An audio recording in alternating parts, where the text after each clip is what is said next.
After hiking several weeks together, it was bittersweet to part ways with my hiking partner Corey and make the snowy ascent north out of Wrightwood. With clear weather, I followed the PCT alone up and over Mount Baden-Powell, the trail's tallest mountain yet.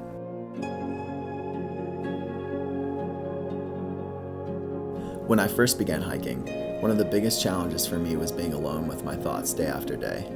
When you're accustomed to being constantly busy and distracted, space and silence can start to feel foreign. But after so many days on the trail, I'm growing to cherish solitude in a new way, to be content and enjoy the beauty around me each moment.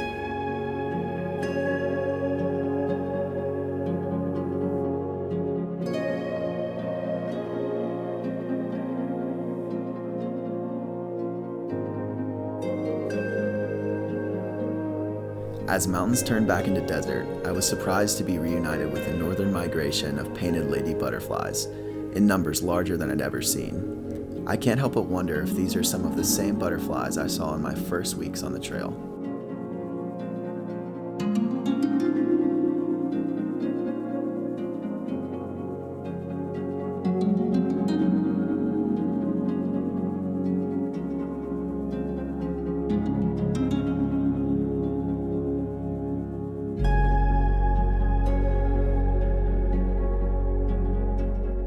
As I neared the 500-mile mark in the edge of the Mojave Desert, I made my way to Casa de Luna, a hiker paradise run by the Anderson family.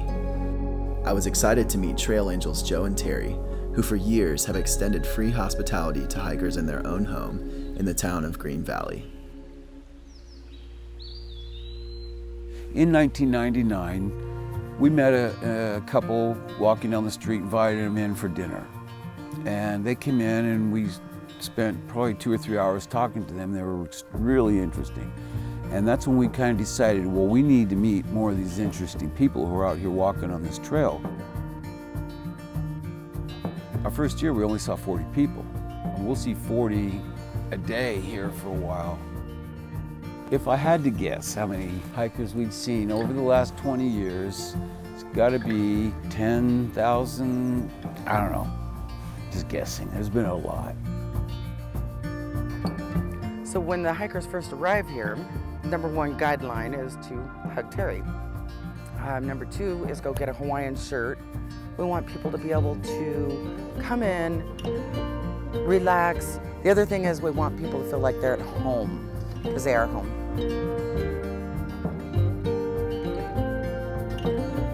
Joe makes pancakes and coffee in the morning. People hang out during the day, run back and forth to the store, and then we have dinner in the evening, and we get to meet some amazing, wonderful people from all over the world that come from every walk of life, and they all come together on this trail. They become this community, and they bond, and it's really, really neat. We've met some of the most amazing people doing this. These are not normal people. Normal people don't put on a backpack at the Mexican border and look north and say, I could probably do this, and take off walking to Canada.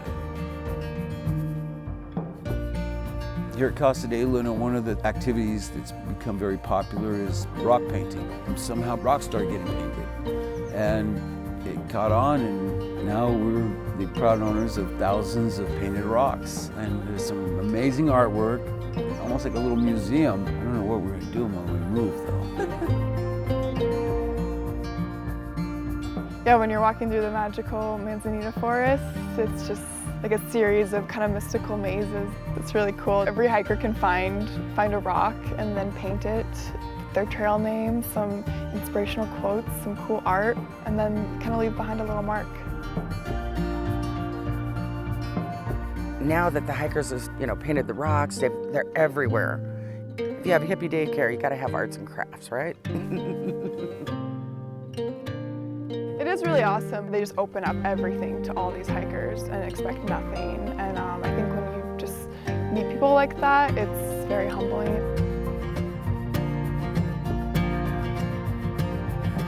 My favorite part, I think, is giving somebody a hug that walks up and they're sweaty and they're stinky and they're walking into these strangers' homes, and I just grab them and I embrace them. To me, smelling stinky hikers at hiker season is like smelling pine cones at Christmas. When we first started, we would let hikers into our house, and our neighbors and our friends would go, "What are you doing? Why are you letting all those strangers in your house?" And then I got to the point where I was like, you know what? They're not strangers, they're just friends I haven't met yet. If they could sum it up in one word, kindness. Kindness. And we never know what we may say or do that isn't going to influence somebody's life. For this class and any other class that comes after them, I just hope that they find what they're looking for out here and maybe affect and touch other people's lives in that way. Keep the kindness going. What I would like people to remember about this place is that they walked into somebody's home and they got treated respectfully.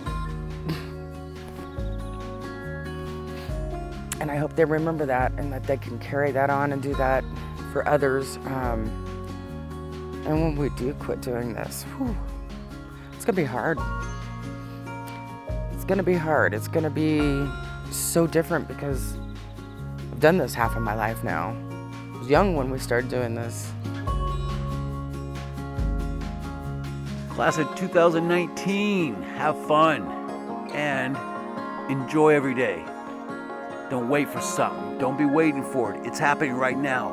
Look around you, enjoy it, relish the day. Have fun. We love you. After spending a few days with Joe and Terrie, I didn't want to leave a place that I'd grown so fond of. Life on trail is often full of difficult goodbyes. However, one thing I've learned is no matter where you are, good people are never far away if you look for them. With some new friends, I made my way north along the famous LA Aqueduct and through the wind farms of Tehachapi, eager for the next mile and excited for what the trail has in store.